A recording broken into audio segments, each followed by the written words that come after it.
회복은 하나님께서 시작하신다라는 제목으로 은혜를 나누도록 하겠습니다. 여러분, 회복이란 단어는 늘 우리의 마음을 뜨겁게 만들어 줍니다. 몸이 아플 때는 건강의 회복을, 또 관계 어려움이 있을 때는 신뢰의 회복을, 신앙의 열심이 식었을 때는 은혜의 회복이 우리 가운데 있기를 늘 원하죠. 근데 정작 회복의 출발점이 어디냐고 물으면 많은 분들이 목사님, 제가 좀 더 힘을 내야죠. 기도해 주십시오. 이렇게 말할 때가 종종 있습니다. 근데 여러분, 성경은 이 회복에 대해서 반대로 이야기를 해요. 회복은 우리의 결심과 결단을 통해서 오는 것이 아니라 하나님께로 돌아오는 그 순간 회복이 시작된다 말을 합니다. 오늘 우리가 함께 나눌 이 스가랴 10장은 바로 이 사실을 강하게 보여주고 있는데요. 당시 이스라엘은 바벨론 포로에서 돌아온 지 시간이 꽤 흘렀습니다. 그러나 그들의 현실은 여전히 무너져 있던 그런 현실이었어요. 성전이 재건되었고 모든 것이 겉으로 보기에는 잘 되는 것 같아 보였지만 신앙은 식어져 있었고 마음은 여전히 메말라 있던 그런 시대였습니다. 무엇보다 그 당시의 영적 지도자들은 하나님보다 자신을 높이고 백성들의 마음을 하나로 모으지 못하고 다 흩어져 있던 그런 시대에 하나님께서 스가랴 선지자에게 이렇게 말씀을 하신 거예요.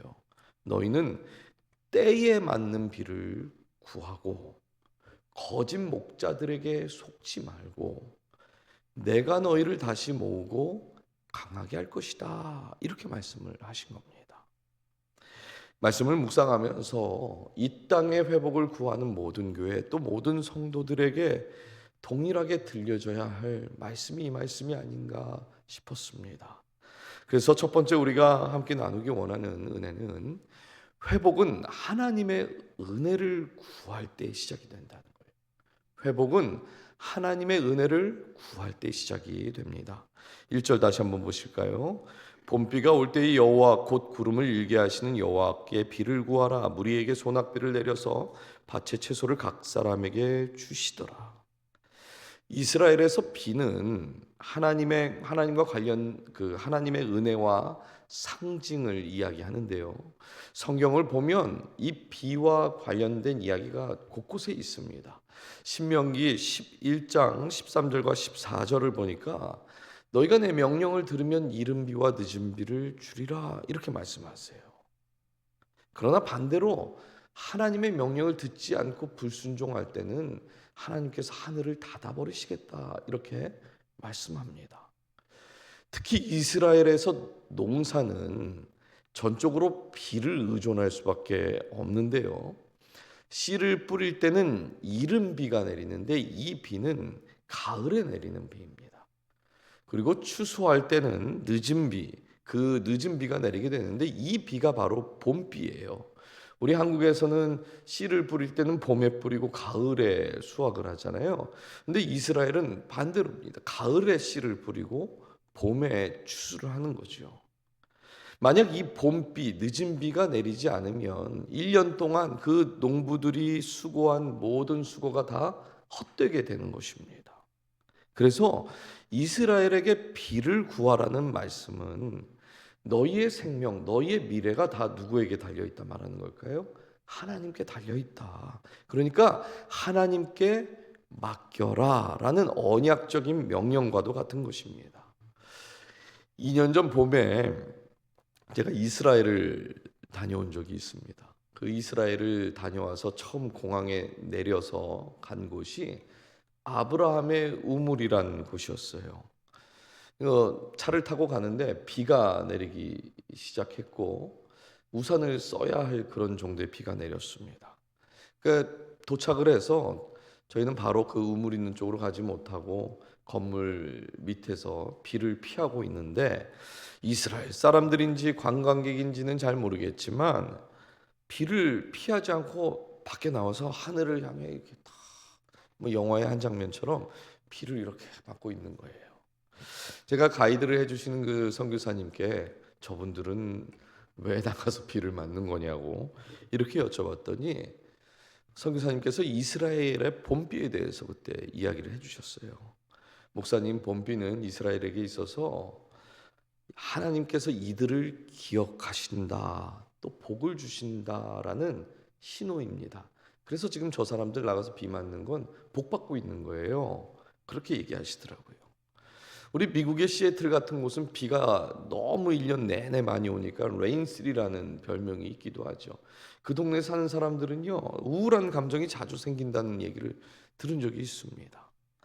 근데 이스라엘 사람들에게서 비는 어떤 날씨, 그냥 우울한 감정, 뭐 좋은 감정 이런 단순한 이런 것이 아니라 하나님의 임재의 징표가 바로 비였던 거예요.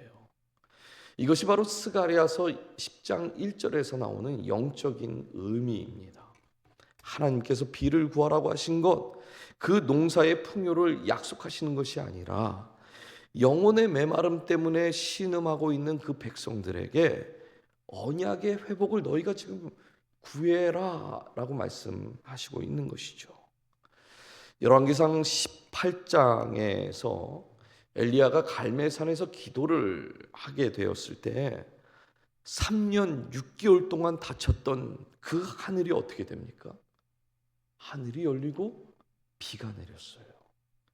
당시 엘리야 선지자는 7번이나 얼굴을 무릎 사이에 넣고 간절히 하나님 앞에 부르짖었습니다. 여러분, 그 비가 엘리야의 능력 때문에 내린 비입니까? 그건 아니에요. 우리가 잘 압니다. 엘리야의 기도처럼 또 오늘 스가랴의 이 외침처럼 우리의 마음과 우리의 입술을 통해서 비를 구하라고 하시는 이 주님의 음성이 오늘도 우리 마음 가운데 동일하게 들려지기를 소망해요. 왜냐하면 오늘 우리의 삶에도 영적인 가뭄이 찾아올 때가 있기 때문입니다.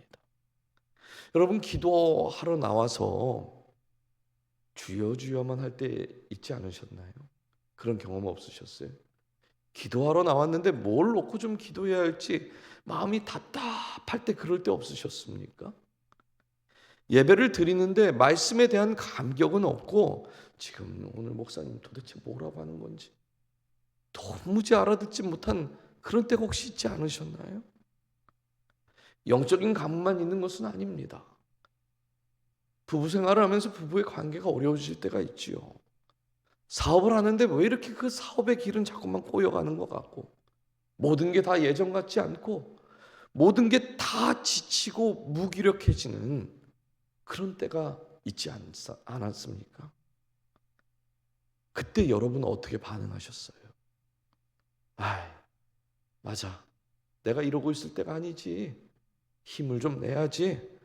으쌰으쌰 하면 여러분 정말 그렇게 힘 나는 겁니까? 아니야. 이래도 힘들어. 이럴 때는 여행이 최고야. 여행 한번 다녀오면 우리의 심신이 좀 추스려지지 않을까? 여행 다녀오면 힘 나는 겁니까? 우리는 자꾸만 내가 다시 힘을 내야지. 내가 힘이 없어서 이렇게 무기력해지는구나. 이런 생각을 해요. 근데 이사야서 40장 30절과 31절에 이런 말씀이 있어요. 소년이라도 피곤하며 곤비하며 장정이라도 넘어지며 쓰러지되 오직 여호와를 앙망하는 자는 새 힘을 얻으리니 독수리가 날개쳐 올라감 같을 것이요 다른 박질하여도 곤비하지 아니하겠고 걸어가도 피곤하지 아니하리로다. 여기 우리 할머니들 또 할아버지들 많이 계신데 우리 할머니 할아버지들이 손주들 보실 때 걔들이 어떻죠? 지치질 않아요. 할머니 할아버지들은 조금만 놀아줘도 힘들어 죽겠는데 할머니 할아버지 이러면서 하루 종일 뛰어다닙니다. 그렇죠? 안 지쳐요. 근데 이사야 선지자가 지금 뭐라고 그럽니까? 소년이라도 피곤하고 곤비하대요. 하루 종일 뛰어다녀도 안 지칠 것 같은 그 아이들도 지치고 피곤해진답니다. 20대 때 며칠씩 밤을 새고 놀아도 체력이 끄떡없었던 것 같은데 그런 청년들도 뭐라고 그래요? 다 쓰러진다고 그래요. 한계가 있다는 거죠. 그런데 오직 여호와를 앙망하는 자, 여호와를 앙모하고 바라보고 기뻐하고 사랑하는 그 자들에게 뭘 주신답니까? 새 힘을 주신대요. 한 번만 주는 게 아니에요. 우리가 여호와를 앙모하고 바라보고 기뻐하고 사랑할 때마다 하나님께서 새 힘을 그때 주신다고 그래요. 제가 오늘 돈도 안 받고 건강의 비결을 알려드렸어요. 새 힘을 어떻게 얻으시는 겁니까? 여호와를 앙망하는 것. 그때 하나님은 독수리 날개쳐 올라감같이 하루 종일 뛰어다녀도 피곤치 않도록 하신다 말씀합니다. 그래서 그런지 우리 교회 어르신들은 그래서 건강하신 것 같아요. 날마다 여호와를 앙망하기 때문에. 여러분, 3년 6개월 동안 비가 내리지 않아서 땅이 거북이 등껍질 마냥 다 그냥 마르고 사람들이 먹을 게 없어서 그냥 굶어 죽는 사람들이 막 나오고 있는 그런 상황. 이보다 더 어렵고 힘든 상황이 어디 있겠습니까? 이스라엘이 그랬다는 거예요. 그런데 포기하지 않고 여호와 하나님을 구하고 바라보고 기도하니까 하나님께서 저쪽에서 작은 구름을 일으키시고 그 작은 구름을 몰고 오셔서 먹구름 되게 하시고 하나님의 그때에 소낙비를 내려주셨다는 거죠. 오늘 여러분의 삶 가운데 회복이 필요한 영역이 있으십니까? 회복의 시작은 언제나 동일한 거예요. 내가 힘을 내자가 아니라 하나님의 그 은혜의 비를 구하는 것, 그것이 회복의 첫걸음인 줄 믿습니다. 오늘 여호와 하나님을 앙모하고 바라보고 사랑하고 기뻐하는, 그래서 하늘로부터 내려오는 새 힘을 얻으시는 그런 우리 성도님들 되시길 주님의 이름으로 축복합니다. 두 번째는요, 하나님은 거짓 목자를 물리치시고 참된 리더를 세우신다 말씀하세요. 2절을 한번 읽어주실까요? 시작. 드라빔들은 허탈한 것을 말하며 복술자는 거짓 꿈을 그 위로가 헛됨으로.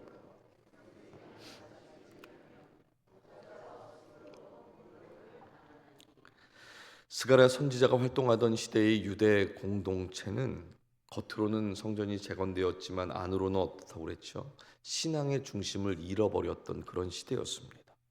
제사장은 형식만 남은 예배를 자꾸만 드리고 있었고, 지도자들은 백성들은 돌보지 않고 자기의 배만 채우고 있었던 그런 시대예요.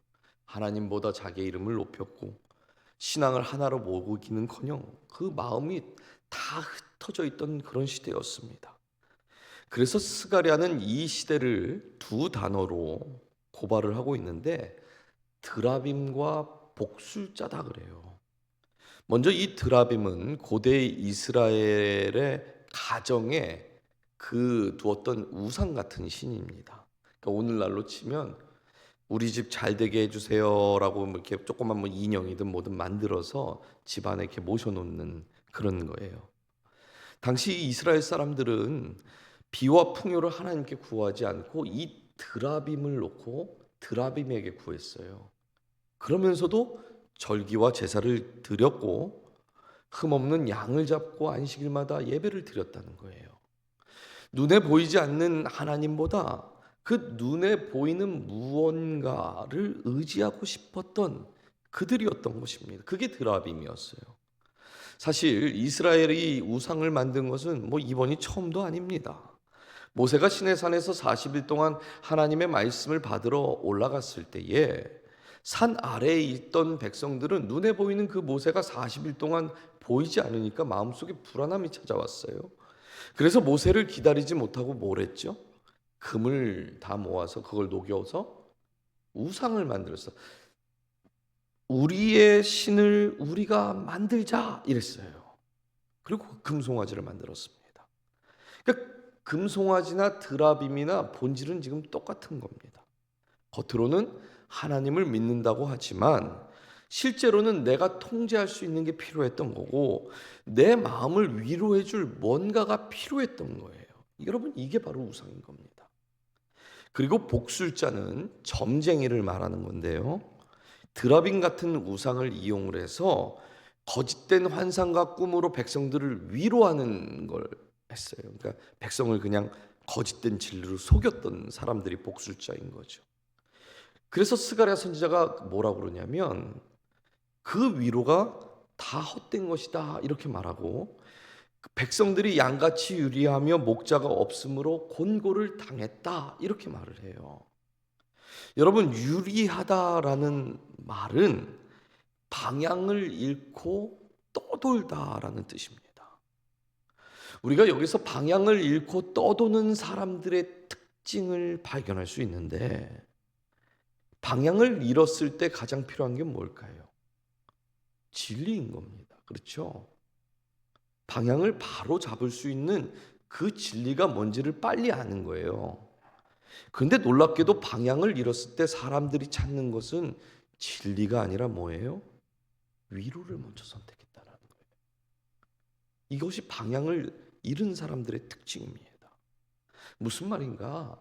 하나님의 말씀보다 사람의 말, 하나님의 약속보다 자기 확신을 더 우선시했다는 것이죠. 그런데 3절에 하나님께서 이렇게 말씀합니다.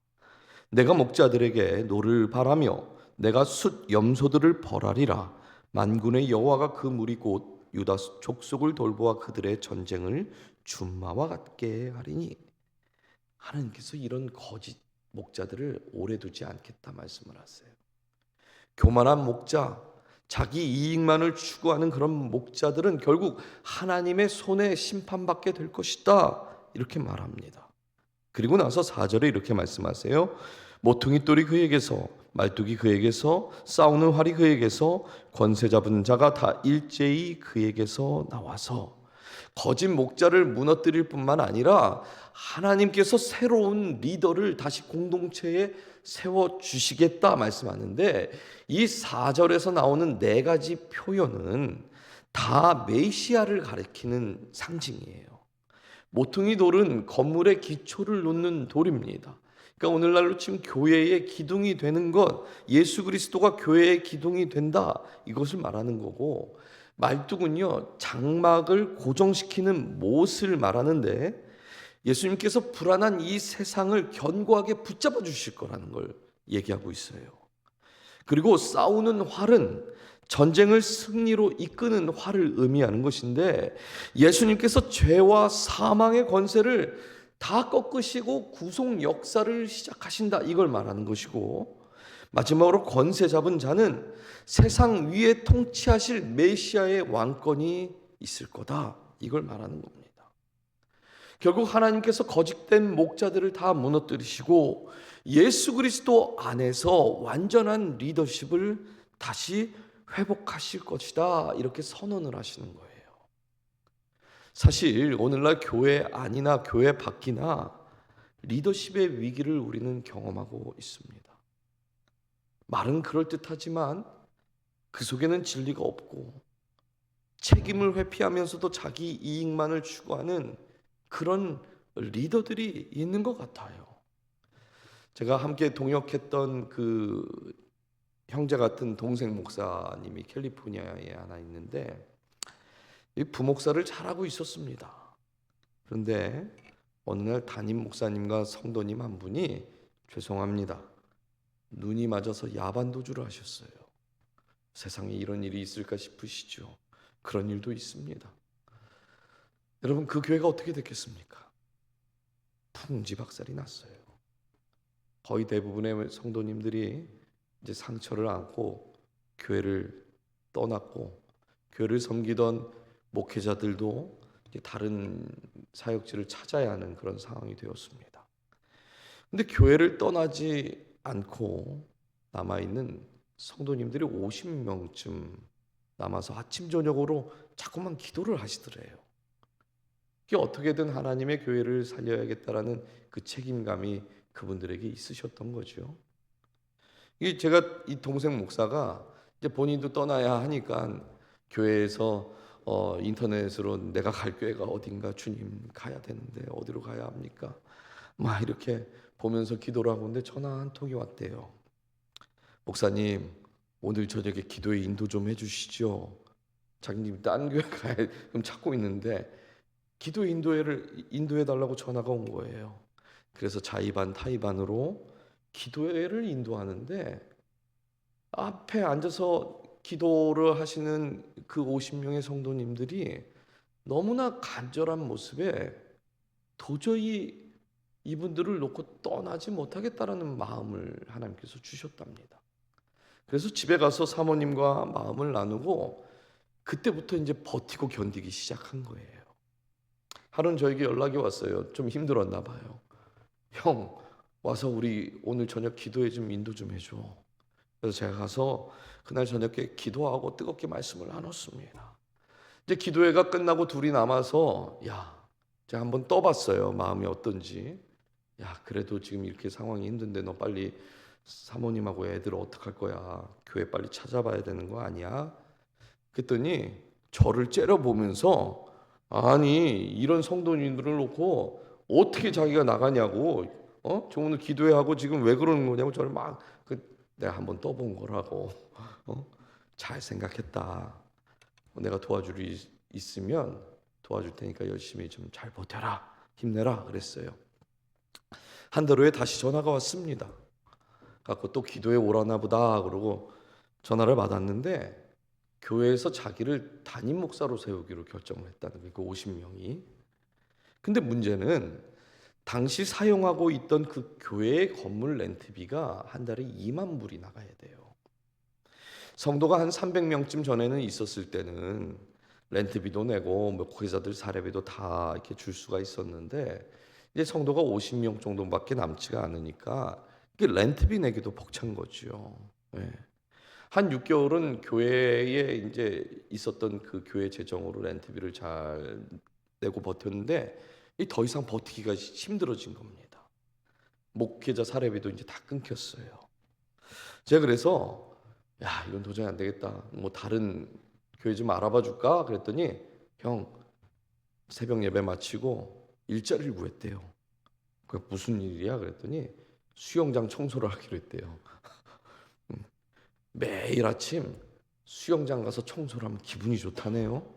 예? 캘리포니아는 그런가 봐요. 그러면서 그 수영장을 청소하면서 어떤 집은 작은 수영장도 있고 또 어떤 집은 큰 수영장도 있잖아요. 근데 자기는 계속 수영장을 청소하는데 나도 교회가 언젠가 안정이 되면 저 수영장에 들어가고 실컷 좀 놀아야지, 이 생각하면서 버티고 있으니까 딴소리 하지 말고 형 기도나 좀 열심히 해달라고 그래요. 그러니까 목사가 그러고 있다 보니까 이 50명의 성도님들이 마음이 더 간절해졌습니다. 주는 그리스도시요 살아계신 하나님의 아들이십니다. 우리 교회가 이 고백 위에 세워진 교회라면 하나님께서 이 교회를 다시 일으켜 주실 것을 믿습니다. 믿습니다. 주여. 온 성도가 기도에 불이 붙기 시작했어요. 그로부터 9년이 지났습니다.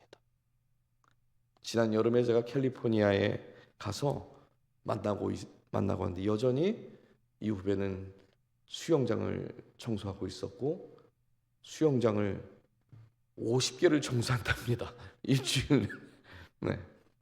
교회가 숫자적인 부흥은 크게 일어나진 않았지만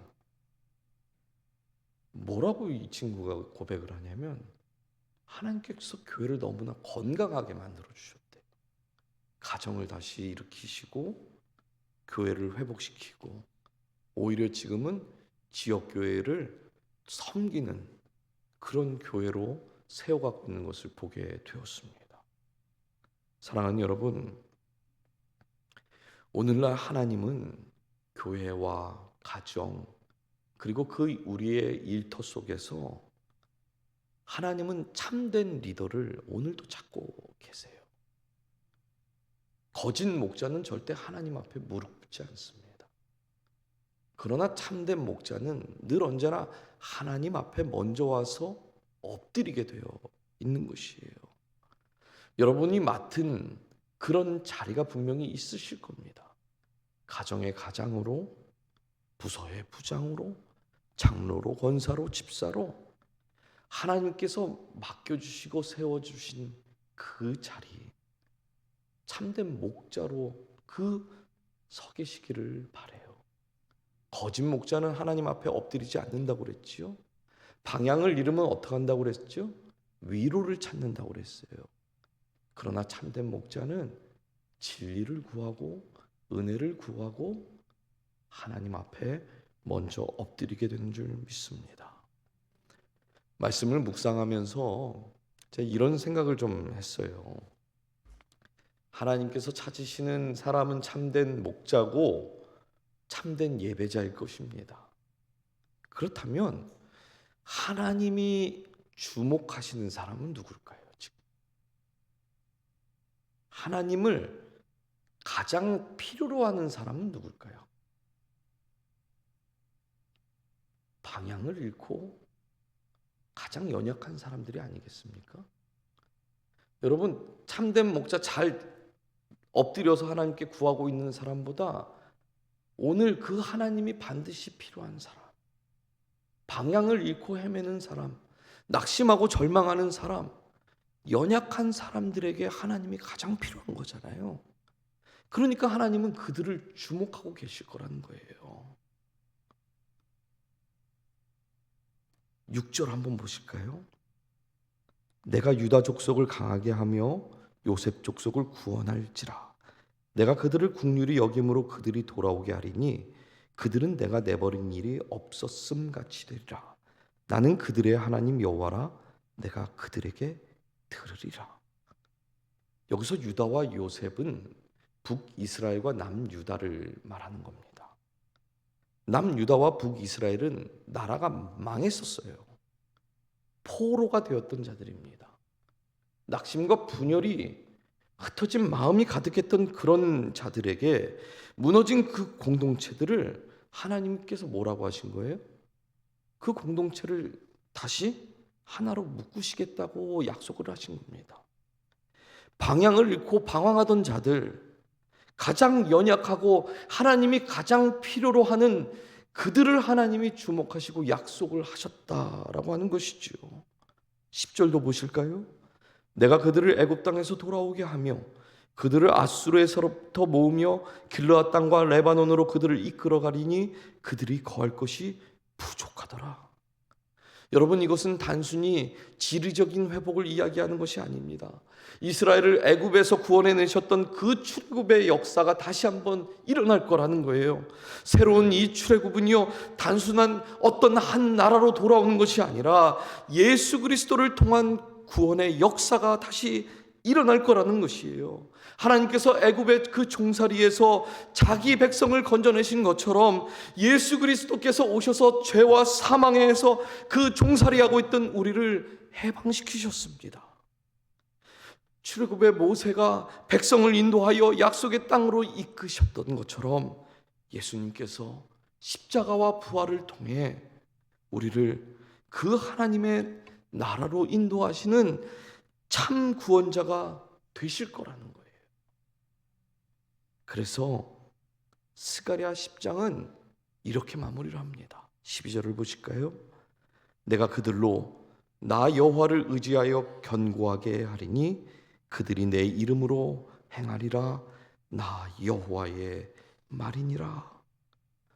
회복도 하나님께서 시작하시고 그 회복의 완성도 누가 하신대요? 하나님께서 하신대요. 그러므로 이제 우리가 해야 할 일은 단 하나입니다. 여호와께 돌아가 하나님의 그 은혜의 비를 구하고 거짓된 위로는 귀를 막고 듣지 마세요. 그리고 예수 그리스도 참된 모퉁이돌 위에 우리의 삶을 다시금 세워가는 것입니다. 혹시 지금 여러분의 삶에 흩어지고 무너진 부분이 있으시다면 걱정하지 마십시오. 하나님께서 흩어진 자를 다시 모으시는 분이에요. 가정이 흩어졌습니까? 여러분의 일터가 흩어져서 힘이 드시나요? 걱정하지 마십시오. 우리 하나님께서 흩어진 것들을 다시 모으시겠다 약속하세요. 여전히 오늘도 우리의 삶 가운데 그 작은 구름을 만드시고 먹구름 되게 하여 주셔서 은혜의 소낙비를 여러분의 삶 가운데 필요한 곳에 연약한 자들, 낙심과 절망하고 방향을 잃어버린 그 자들에게 은혜의 소낙비를 내려주실 줄 믿습니다. 그 은혜의 봄비가 우리 교회 가운데, 우리 가정 가운데 채워지길 주님의 이름으로 축복합니다. 우리 이 시간